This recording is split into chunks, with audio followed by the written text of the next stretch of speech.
नमस्कार dear viewers, स्वागत है आपके अपने चैनल डिजिटल कुशवाहास पर। हमने हाल ही में एक नई सीरीज शुरू की है, हमारे महानायक, जिसमें हम उन महापुरुषों की कहानियां साझा कर रहे हैं जिनसे हमें प्रेरणा लेनी चाहिए। इस श्रृंखला की पहली कड़ी में हमने बात की थी सम्राट अशोक की, जिन्होंने बौद्ध धर्म को पूरी दुनिया में फैलाने में महत्वपूर्ण भूमिका निभाई। अगर आपने वो वीडियो मिस कर दिया है तो पहले उसे जरूर देखें। आज हम बात करने जा रहे हैं उस महापुरुष की जिनके विचारों ने सम्राट अशोक सहित लाखों लोगों को प्रेरित किया। वो है भगवान गौतम बुद्ध। गौतम बुद्ध का जन्म 563 ईसा पूर्व लुम्बिनी में हुआ था, जो कि वर्तमान में नेपाल है। उनका असली नाम सिद्धार्थ गौतम था और वे शाक्य वंश के राजकुमार थे।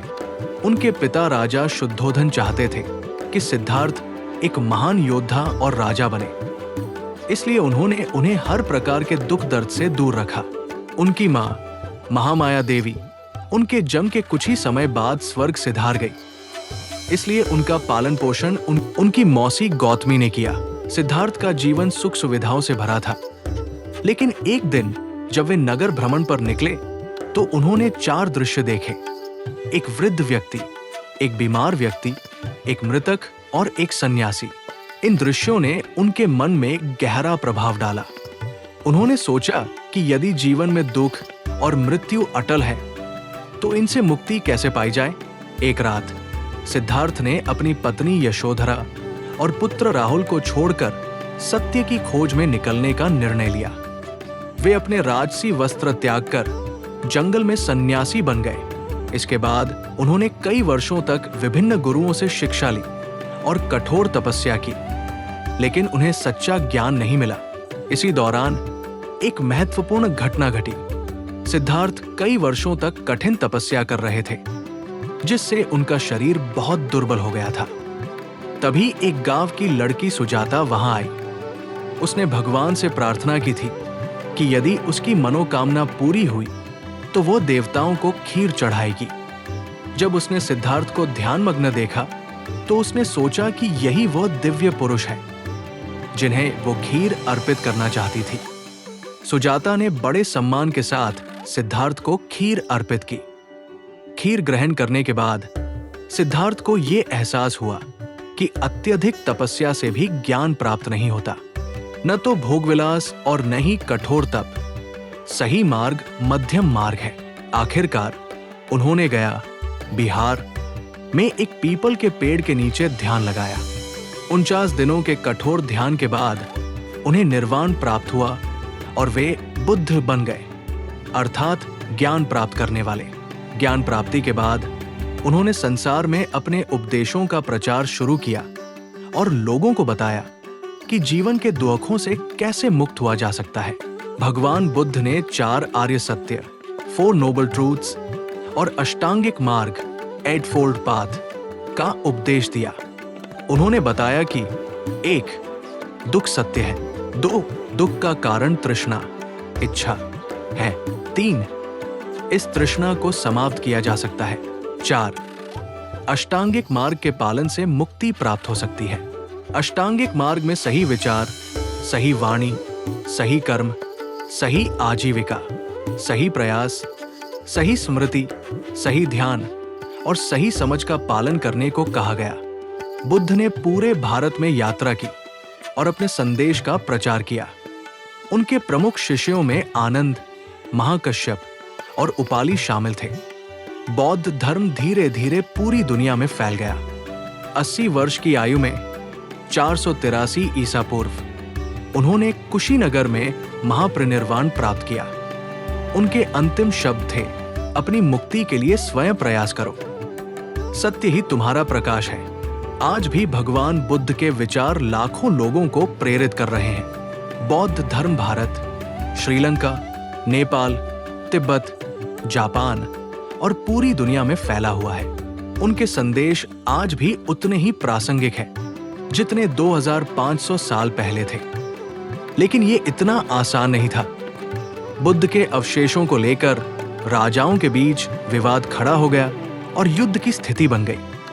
जब यह विवाद बढ़ने लगा और युद्ध की स्थिति बन गई तब एक सम्मानित ब्राह्मण जिनका नाम द्रोण था, उन्होंने इस विवाद को शांत करने के लिए मध्यस्थता की।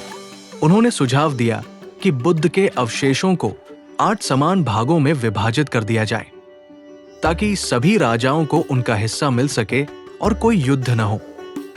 आखिरकार बुद्ध के अवशेषों को 8 राज्यों में वितरित किया गया। 1. मल गणराज्य, कुशीनगर। वर्तमान में ये उत्तर प्रदेश के कुशीनगर जिले में स्थित है, जहां महात्मा बुद्ध ने महापरिनिर्वाण प्राप्त किया था। 2. वैशाली, लिच्छवी गणराज्य। ये बिहार राज्य के मुजफ्फरपुर जिले में स्थित है और बुद्ध के प्रिय स्थलों में से एक था। 3. कपिलवस्तु, शाक्य गणराज्य। कपिलवस्तु की सटीक स्थिति को लेकर मतभेद है, लेकिन इसे नेपाल के तिलौराकोट या उत्तर प्रदेश के सिद्धार्थनगर जिले के पिपरहवा के रूप में पहचाना जाता है। 4. अलप बुली गणराज्य। इसकी सटीक वर्तमान स्थिति अज्ञात है, लेकिन कुछ विद्वान इसे बिहार के शाहाबाद, आरा और मुजफ्फरपुर जिलों के बीच मानते हैं। 5. रामग्राम, कोलियक गणराज्य। ये वर्तमान नेपाल में स्थित है और ये एकमात्र मूल स्तूप है जिसे सम्राट अशोक ने नहीं खोला था। 6. पावा, मल गणराज्य का दूसरा प्रमुख नगर। वर्तमान में इसे उत्तर प्रदेश के कुशीनगर जिले में पडरौना के रूप में पहचाना जाता है। 7. वैटद्वीप, मौर्य गणराज्य। इसकी सटीक वर्तमान स्थिति स्पष्ट नहीं है, लेकिन कुछ विद्वान इसे गुजरात के द्वारका क्षेत्र से जोड़ते हैं। 8. राजगृह, मगध राज्य। वर्तमान में ये बिहार के राजगीर के रूप में जाना जाता है, जहां बुद्ध ने अपने जीवन के कई वर्ष बिताए। इतना ही नहीं, बल्कि बुद्ध की चिता से बची हुई राख और उनका कलश, अस्थि कलश, भी विवाद का विषय बना। अंततः उन्हें भी 2 अन्य स्थानों में वितरित किया गया और वहां भी स्तूप बनाए गए। लेकिन इस कहानी का सबसे महत्वपूर्ण मोड़ तब आया जब सम्राट अशोक ने बौद्ध धर्म को अपनाया। कलिंग युद्ध की भीषण हिंसा देखने के बाद सम्राट अशोक का हृदय परिवर्तन हुआ। उन्होंने बौद्ध धर्म को अपनाया और इसे पूरी दुनिया में फैलाने का निश्चय किया। सम्राट अशोक ने उन 8 मूल स्तूपों को खोदकर भगवान बुद्ध के अवशेषों को बाहर निकाला और उन्हें छोटे छोटे टुकड़ों में बांट दिया। इन अवशेषों को उन्होंने पूरी दुनिया में बौद्ध धर्म के प्रचार के लिए 84,000 स्तूपों में स्थापित किया। इनमें भारत, श्रीलंका, नेपाल, तिब्बत, अफगानिस्तान और कई अन्य स्थानों पर बनाए गए स्तूप शामिल हैं। आज भी सम्राट अशोक द्वारा बनाए गए कई स्तूप विश्व भर में मौजूद है। सबसे प्रसिद्ध स्तूपों में 1. सांची स्तूप, मध्य प्रदेश, भारत। ये अशोक द्वारा बनवाया गया सबसे प्रसिद्ध स्तूप है और यूनेस्को की विश्व धरोहर स्थल में शामिल है। 2. धमेक स्तूप, सारनाथ, भारत। ये वही स्थान है जहां बुद्ध ने अपना पहला उपदेश दिया था। 3. रामग्राम स्तूप, नेपाल। ये एकमात्र मूल स्तूप है जिसे अशोक ने नहीं खोला था। 4. बोरबुदुर स्तूप, इंडोनेशिया। ये दुनिया का सबसे बड़ा बौद्ध स्तूप है और बौद्ध संस्कृति का प्रमुख केंद्र है। सम्राट अशोक के योगदान के बिना बौद्ध धर्म शायद इतनी दूर तक नहीं फैल पाता। उनके प्रयासों के कारण ही आज बौद्ध धर्म भारत, श्रीलंका, तिब्बत, चीन, जापान, थाईलैंड और दुनिया के कई हिस्सों में फैला हुआ है। तो दोस्तों, ये थी भगवान गौतम बुद्ध की प्रेरणादायक जीवन गाथा। अगर आपको ये वीडियो पसंद आई हो तो लाइक करें, कमेंट करें और डिजिटल कुशवाहास को सब्सक्राइब करना न भूलें। मिलते हैं अगले वीडियो में एक और महानायक की कहानी के साथ।